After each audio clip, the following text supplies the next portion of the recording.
Blue Apron, the meal kit delivery startup, is cooking up something big. The company is announcing today that it has raised $135 million in new funding led by Fidelity Investments. So the question we've got to ask is how they plan to put all that dough, get it, dough, to work. Matt Salzberg is the founder and CEO of Blue Apron. Matt, welcome back. Thanks for having me. The last time you were here, you sort of told us the business model. We liked it. We loved it. Clearly, Fidelity does too.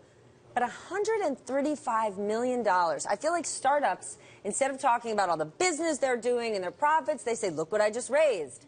That's a lot of money. What are you going to do with it, and how are you going to turn that into a lot more money? Yeah, well, you know, we're not a startup anymore. We're just under 3 years old, but the company has really grown quite a lot since we started. And we now have hundreds of thousands of people all over the country cooking with us. And the demand for what we do, which is obviously deliver recipes and all the ingredients people need to cook those recipes in exactly the right amount, is just so huge. We're really investing in our fulfillment infrastructure and our supply chain to allow us to just get people fresher food at better prices and help them cook at home. Give us some more detail. By the way, I applaud you for saying we're not a startup anymore. There are so many companies that have been around for 10 years that continue to call themselves startups because they think that it confers some kind of tech newness and innovation / disruption upon them. And it gives them a break if they screw up? Yeah. So congratulations. A little more about fulfillment and supply chain. Yeah, well, look, I mean, we're working with hundreds of farms all over the country.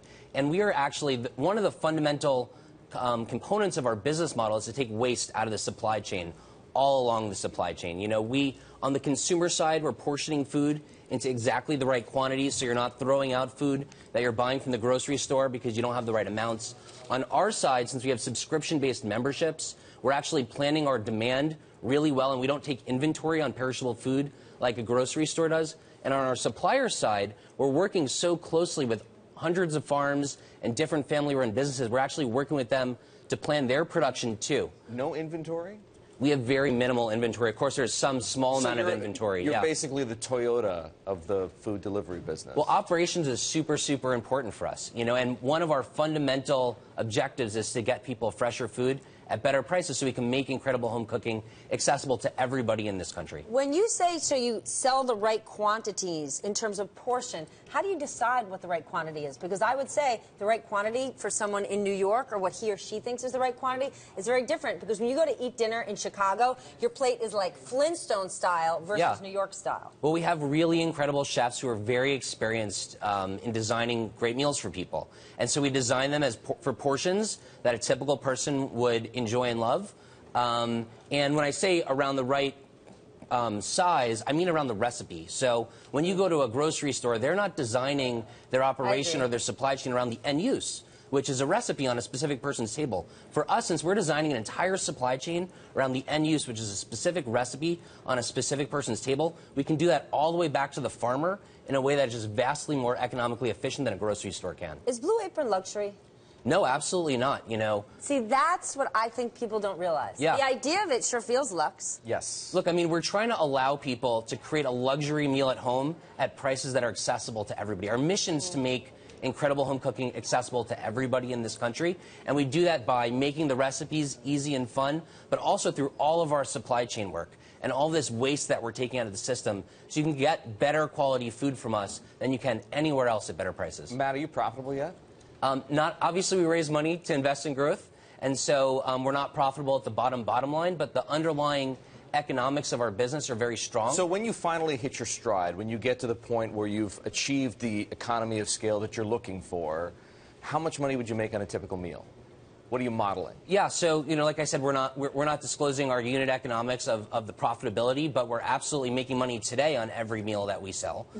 But I guess what Eric means, or I'll say, you know, I remember you better not be selling the raw ingredients at a loss. Yeah, that's no, for sure. Of course not. But in 1988 and 1999, there were some businesses that as the consumer, as the end user, like an Urban Fresh, I loved. I thought they were great. They served me. Yep. But at the end of the day, the companies couldn't make money. So how are you going to balance the two?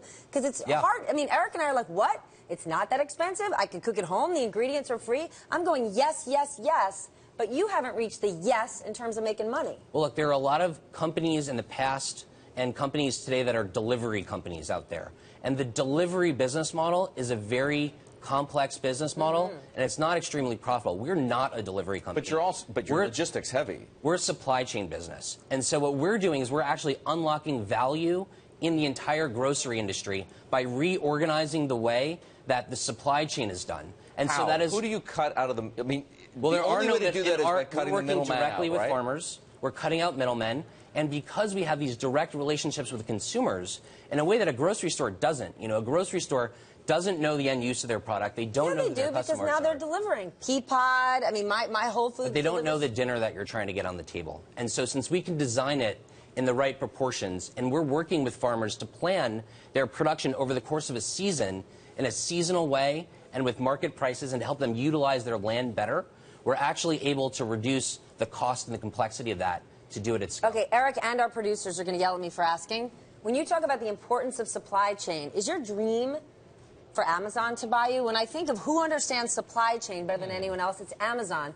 Is that your dream deal? No, to be honest, we're not looking to build a company that's just getting acquired. We're building an independent institution, and we're trying to change the way that America cooks and eats. And so we're building ourselves... Unless you can make a ton of dough and sell it to somebody. Look, we're obviously looking out for our investors and trying to do as well as we can, but we're actually looking to build an independent institution, and we care a lot about our mission. If you end up selling to Amazon, I think I should get a commission because I think I just hit it. There you go. Congratulations. Thank you. Matt Salzberg, he's the CEO and founder of Blue Apron.